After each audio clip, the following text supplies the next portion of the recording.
Hello बच्चों, welcome back to my YouTube channel. मैं Vikas from target. तो चलिए आज भी हम क्लास 10 के एक बहुत ही इंपॉर्टेंट क्वेश्चन को डिस्कस करने वाले हैं और ये क्वेश्चन आपको अपने एनसीईआरटी बुक में एक्सरसाइज 1.1 क्वेश्चन नंबर 5 उसमें देखिएगा, ये क्वेश्चन आपको मिलेगा। जैसा कि देख पा रहे हैं आप, हमारे पास जो क्वेश्चन है, use Euclid's division lemma to show that cube of any positive integers. Cube, इसके प्रीवियस वन में हमने क्या किया था, स्क्वायर। इसमें क्या हम करेंगे, cube of any positive integer is in the form of 9m, 9m+1 और 9m+8। बोलने का मतलब क्या है क्वेश्चन में कि जब हम किसी पॉजिटिव इंटीजर्स का क्यूब करते हैं तो या तो हमें 9m के फॉर्म में मिलेगा या 9m+1 या फिर 9m+8 के फॉर्म में मिलेगा। ठीक है, तो चलिए स्टार्ट करते हैं। सबसे पहले जैसा कि आप जानते हैं कि सबसे पहले हम लोग क्या लेट कर लेंगे, तो देखिए let A B any positive integer, ये हमने लेट कर लिया। ठीक है, if A is divided by 3, let Q be quotient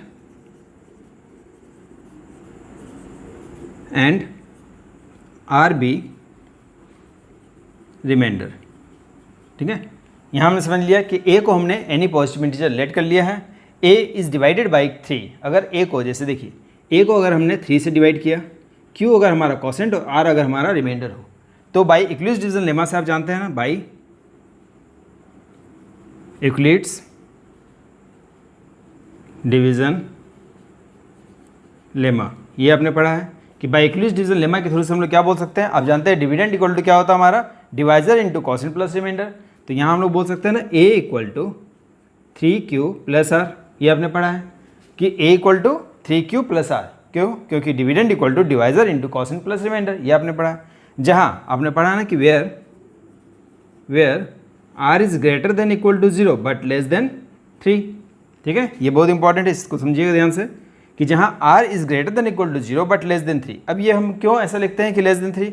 कोई भी आप नंबर लेके चेक कर लीजिए। मान लीजिए A के प्लेस में आप 7, 8, 9 वट एवर कोई भी एक नंबर ले लीजिए। मान लीजिए हमने अगर 7 ले लिया तो 3 से अगर हमने डिवाइड किया, 3 2 जा 6, क्या रिमाइंडर आया 1। अगर हम 6 लेते तो क्या रिमाइंडर आता 0। अगर हम लोग 8 लेते तो रिमाइंडर आता 2। अगर हम 9 लेते तो क्या रिमाइंडर 3 आता? नहीं आता। अगेन हम 3 3 जा 9 और रिमाइंडर 0। यानी कि यहाँ आपका डिवाइजर जो भी हो, रिमाइंडर हमेशा क्या होगा, उससे एक कम, यानी कि रिमाइंडर ऑलवेज डिवाइजर से लेस देन रहेगा। ये आप जान लिए। तो यहाँ हम दैट इज बोल सकते हैं ना कि that is R equal to क्या हो सकता है, 0 हो सकता है, यहाँ पर R 1 हो सकता है, R 2 हो सकता है। अब ये इंपॉर्टेंट क्वेश्चन इसमें है कि यहाँ हमने 3 से डिवाइड क्यों किया। जैसा कि आपने पिछले क्वेश्चन में देखा था कि हमारे पास जो नंबर यहाँ रहता है, ठीक है, अगर हमारे पास 9 है तो हम लोग 9 से डिवाइड करते हैं, अगर 3 हो तो 3 से डिवाइड करते हैं। तो यहाँ हमें 9 से डिवाइड करना चाहिए था ना, बट हमने 3 से डिवाइड क्यों किया। तो देखिए अगर आप इसको 9 से भी डिवाइड करेंगे तो भी ये बन जाएगा, बट काफ़ी लेंदी हो जाता। अगर हम इसको 9 से डिवाइड करते तो हमारा यहाँ जो रिमाइंडर होता वो क्या होता। देखिए अगर यहाँ हमारा डिवाइजर 9 होता तो रिमाइंडर क्या क्या हो सकता था, बोलिए। Remainder greater than equal to 0 but less than हमारा 9 होता। दैट इज रिमाइंडर 0 1 2 3 4 5 6 7 8 तक जाता। और इस कंडीशन में आपको 0 को लेकर एक बार ट्राई करना पड़ता, 1 को लेकर ट्राई करना पड़ता, 2 को लेकर ट्राई करना पड़ता, इस तरह से आपको 8 तक ट्राई करना पड़ता और ये आपके लिए काफ़ी लेंदी हो जाता, सम्स काफ़ी बड़ा हो जाता। इसलिए इसमें हम लोगों ने 3 से किया।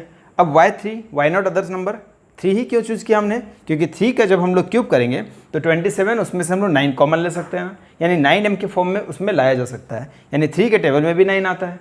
तो यहाँ पर हमने 3 इसलिए लिया है क्योंकि 3 के टेबल में या तो 9 आता है या फिर 3 का क्यूब करेंगे तो 27 आएगा, उसमें से भी आप 9 कॉमन ले सकते हैं। क्वेश्चन देखिए बन जाएगा, आप एंड तक देखते रहिए वीडियो, आपको इजीली समझ में आ जाएगा कि हमने 3 लिया तो इजीली इसको सॉल्व किया जा सकता है और काफ़ी ईजी वे में कर सकते हैं। अगर 9 लेते तो काफ़ी लेंदी होता, बस इतना ही अंतर इसमें। तो देखिए अब हमने क्या लिया, 0। अब अगर हम 0 लेते हैं तो इक्वेशन 1, इसमें इस इक्वेशन में हम लोग R का वैल्यू 0 पुट कर लेते हैं, एक बार 1 पुट कर लेते हैं, एक बार 2 पुट कर लेते हैं। ठीक है, तो देखिए अगर हमने इफ़ R इक्वल टू अगर हमने 0 ले लिया तो इक्वेशन A इक्वल टू क्या हो जाएगा आपके पास, ये हो जाएगा ना 3Q plus 0 that is 3Q। ठीक है, अगर हमने R 0 लिया तो A हमारा हो गया 3Q। हमें करना क्या है, क्यूब। ये याद रखिएगा हमें क्या करना है, क्यूब। तो यहाँ हम लोग क्यूबिंग बोथ साइड कर लेते हैं। तो देखिए इसमें अगर हमने क्यूबिंग कर लिया बोथ साइड,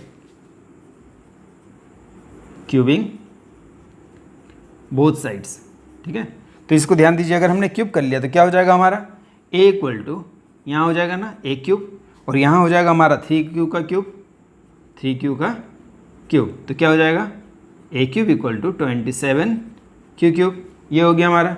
यहाँ से हम 3 कॉमन ले सकते हैं, सॉरी 9 कॉमन ले सकते हैं। वाई 9 इसलिए हमने कॉमन लिया क्योंकि हमें 9m या 9m+1 या 9m+8 के फॉर्म में लाना है। अगर हमने यहाँ 9 ले लिया तो 9 3 जा 27 क्यूब। ये आपको क्लियर है। यहाँ देखिए 9, इसको हमने क्या लेट कर लिया, जो भी आपके पास ब्रैकेट बचता है उसको आप m लेट कर लीजिए, फॉर सम इंटीजर m, ठीक है। तो मान लेते हैं कि यहाँ इसको हमने क्या लेट कर लिया, m। यहाँ आप ब्रैकेट में लिख दीजिएगा लेट m = 3q का क्यूब, ठीक है। ये क्लियर आपको कि इसको हमने क्या लेट कर लिया, m फॉर सम इंटीजर। तो इस फॉर्म में हमें चाहिए था ना, देखिए 9m के फॉर्म में ये हमारा आ गया ना 9m, या तो 9m आएगा या तो 9m+1 या तो 9m+8। हमारा 9m आ चुका है केस 1 में। केस 2 में हम क्या लेंगे, अगेन r = हमने क्या लिया अभी 0, अब क्या लेंगे हम लोग 1। देखिए यदि हमने फिर से इफ़ r = हमने 1 ले लिया तो a कितना हो जाएगा आपका, यहाँ देखिए a कितना हो जाएगा 3q+1 ना, तो a हमारा हो जाएगा 3q+1। अगेन हम क्या करेंगे, क्यूबिंग बोथ साइड, तो यहाँ फिर से कर लीजिए cubing both side, cubing both sides, ठीक है। तो देखिए इसको हमने क्यूब कर लिया तो a³, यहाँ क्या हो जाएगा 3q+1 का होल क्यूब।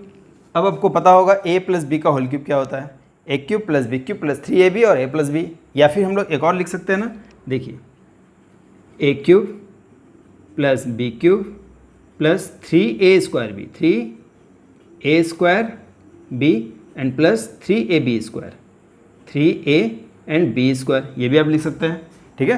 तो देखिए यहाँ पर जब इसको हम लोग सॉल्व करेंगे तो कितना हो जाएगा हमारे पास 27q का क्यूब। ये 1 को हम लोग सबसे लास्ट में लिख लेते हैं। यहाँ देखिए इसको आप इंटू करिए, देखिए 3 का स्क्वायर 9, 9 3 जा 27q²। अगेन इसको इंटू करिए, देखिए 3 3 जा 9q एंड प्लस ये 1 को हमने 1 का क्यूब 1, दैट इज़ 1 को हमने पीछे लिख लिया, ठीक है। अब यहाँ से आप फिर से 9 कॉमन ले लीजिए तो आपका 9m+1 के फॉर्म में आ जाएगा ना, क्योंकि यहाँ हमारा 1 आ चुका है। तो यहाँ से हमने 9 कॉमन ले लिया, क्या हो जाएगा 9 3 जा 27q का क्यूब, 9 3 जा अगेन 27q का स्क्वायर, 9 यहाँ से हमने कॉमन ले लिया, क्या बचा q+1, और फिर से हमें 9 वो m+1, m क्या है, वेयर m = दिस वन, ये आप लिख लेंगे। जैसे यहाँ हमने लिख लिया था ना लेट m = दिस वन, तो यहाँ भी हम क्या लिख लेंगे m = 3q का क्यूब + 3q² + q, ये हो गया। तो ये आपने समझा कि हमें 9m का फॉर्म हमारे पास आ चुका है, 9m+1 हमारे पास आ चुका है। अब हमें क्या चाहिए 9m+8। अगर हम केस 3 दैट इज़ r = हम लोग अब क्या ले लेंगे, क्या बचा हमारे पास 2। तो चलिए इसको थोड़ा सा रब कर लेता हूँ पहले मैं। तो देखिए अब हम लोग क्या ले लेंगे केस 3 में, इफ़ r = अब हमने ले लिया 2, है ना। अगर हमने r2 ले लिया तो a हमारा कितना हो जाएगा बताइए, 3q + 2, ये हो जाएगा ना। अब हम क्या करेंगे, क्यूबिंग बोथ साइड, अगेन यहाँ भी हम लोग कर लेंगे क्यूबिंग बोथ साइड्स। तो देखिए यहाँ भी जब हमने क्यूबिंग कर लिया क्या हो जाएगा a³, ये आपका हो जाएगा ना 3q + 2 का होल क्यूब, ठीक है। इसको भी हम लोग a + b का होल क्यूब जैसा हमने यहाँ खोला है उस तरह से इसको भी हम लोग एक्सपेंड कर लेंगे ना। तो चलिए स्टार्ट करते हैं इसको। देखिए a³ मीन्स 3q का क्यूब + b³ मीन्स 2 का क्यूब, 3a² मीन्स 3q का स्क्वायर इंटू b कितना हमारे पास 2। तो देखिए a³ + b³ + 3a² b + 3ab², 3a and b² that is 2², a means 3q, b means 2। तो a³ + b³ + 3a² b + 3ab², इसमें आपने a + b का होल क्यूब में इसको एक्सपेंड कर लिया, खोल लिया है। देखिए ये बच जाएगा हमारे पास, यहाँ कितना हो जाएगा 27q का क्यूब, ये कितना हो जाएगा आपका 8, यहाँ 3 का स्क्वायर कितना हो जाएगा, ये स्क्वायर है तो 3 का स्क्वायर 9, 9 3 जा 27, 27 2 जा 54 ना, तो ये हो जाएगा 54q का स्क्वायर। यहाँ आप कर लीजिए, देखिए 3 3 जा 9, 9 4 जा 36q, और यहाँ पर अच्छा ठीक है यहाँ तक हो गया हमारा। अब इस 8 को हम लोग क्या करेंगे पीछे रख लेंगे, ठीक है। और इस तीनों में से इसमें यहाँ और यहाँ से हम लोग 9 को कॉमन ले लेंगे। देखिए यहाँ से हमने अगर 9 कॉमन ले लिया, यहाँ से 9 कॉमन ले लिया तो 9 3 जा 27 q³, यहाँ से अगर हमने 9 कॉमन ले लिया तो 9 6 जा 54 q का स्क्वायर, यहाँ से हमने 9 कॉमन लिया 9 4 जा 36 q, एंड ये 8 को हमने यहाँ प्लेस कर लिया, ठीक है।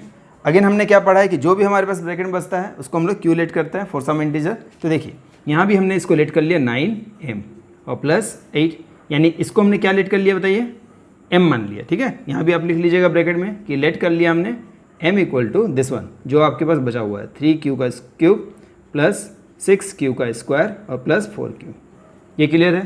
तो यहाँ भी हम देख रहे हैं कि हमारा क्या फॉर्म आ गया 9m + 8। देखिए आपको चाहिए था ना 9m + 8, तो hence we can say that कि cube of any positive integer is in the form of 9m, 9m + 8 और 9m + 1, सॉरी है ना, 9m, 9m + 1 और 9m + 8 के फॉर्म में आ चुका है। जैसा कि आप देख पा रहे, देखिए 9m + 7, 9m + 8, 9m + 1 और 9m इस फॉर्म में आ चुका हमारा। तो हम लोग यहाँ बोल सकते हैं कि hence cube of any positive integer is of the form 9m, 9m + 1 और 9m + 8, है ना। तो आई होप कि ये वीडियो आपको इजीली समझ में आ गया होगा। नेक्स्ट वीडियो में कुछ और सम्स के साथ हम फिर से मिलेंगे। तब तक के लिए thank you and good bye.